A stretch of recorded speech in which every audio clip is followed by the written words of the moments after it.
24 மணி நேர ஐசியு, பொதுநல மருத்துவம், எலும்பு முறிவு சிகிச்சை, இஎன்டி, டாக்டர் சிவகுமார் மருத்துவமனை, சத்துவாச்சாரி, வேலூர்.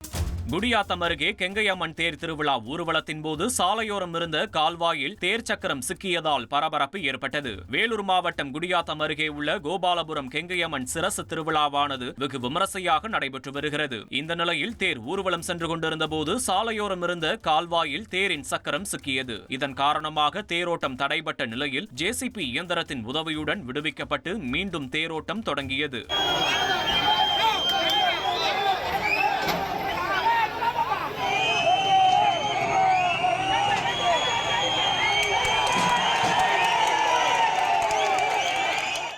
புதுச்சேரி அரசு பள்ளியில் 10ஆம் வகுப்பு படிக்கும் மாணவிகளின் விடைத்தாள்களை மறுகூட்டல் செய்ய கல்வித்துறை அதிகாரிகளுக்கு முதலமைச்சர் ரங்கசாமி உத்தரவிட்டுள்ளார். புதுச்சேரி சிபிஎஸ்இ பாடத்திட்டத்தின் கீழ் தேர்வு எழுதிய 10 மற்றும் 12ஆம் வகுப்பு மாணவர்களுக்கான தேர்வு முடிவுகள் வெளியானது. அதன்படி +2 தேர்வில் 90.39%, 10ஆம் வகுப்பில் 88.66% மாணவ மாணவிகள் தேர்ச்சி அடைந்துள்ளனர். இதில் அரசு பள்ளியில் 10ஆம் வகுப்பு தேர்வில் தேர்வு எழுதிய 69 மாணவிகளில் 45 பேர் அறிவியல் பாடத்தில் தோல்வியடைந்து இருப்பது தெரிய வந்துள்ளது. இதனையடுத்து பெற்றோர் விடுத்த கோரிக்கையின் பேரில் மாணவிகளின் அறிவியல் விடைத்தாளை மறுகூட்டல் செய்ய அதிகாரிகளுக்கு உத்தரவிட்டார்.